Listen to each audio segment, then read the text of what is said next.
Pulivendula ZPTC ఉప ఎన్నికలపై AP ఎన్నికల సంఘం కీలక నిర్ణయం తీసుకుంది. పులివెందుల్లోని 2 పోలింగ్ కేంద్రాలకు మళ్లీ ఎన్నికలు నిర్వహిస్తున్నారు. పోలింగ్ కేంద్రం 3, 14లో రీపోలింగ్కు ఆదేశాలు జారీ చేశారు.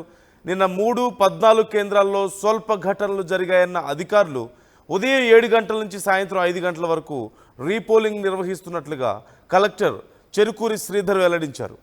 ప్రజలు ఓటింగ్లో పాల్గొనాలంటూ అధికారులు ఆదేశించారు. 2 పోలింగ్ బూతులతో కలిపి మొత్తం దాదాపుగా 1700 ఓటర్లు ఉన్నారు. పులివెందుల, ఒంటిమిట్టల్లో ప్రశాంతంగా ఎన్నికలు జరిగిన విషయం మనం చూసాం. పులివెందుల్లో 76.44%, ఒంటిమిట్టలో 81.53% ఓటింగ్ నమోదైంది. ఇక రేపు పులివెందుల, ఒంటిమిట్టల్లో ఓట్ల లెక్కింపు జరగబోతోంది. నిన్న ఓటింగ్ జరిగినటువంటి సరళి మనం చూసాం.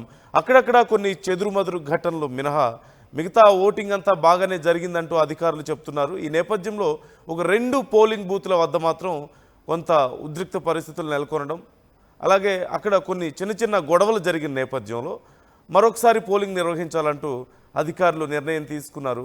పులివెందుల్లో 76.44%, ఒంటిమిట్టలో 81.53% పోలింగ్ నమోదైంది. మొత్తం 2 పోలింగ్ బూతుల్లో కలిపి ఇప్పుడు నిర్వహించబోతున్నటువంటి 2 పోలింగ్ బూతుల్లో 1700 మంది ఓటర్లు ఉన్నారు. ఈ నేపథ్యంలో అక్కడ ఇప్పటికే ఏర్పాట్లు పూర్తయ్యాయి.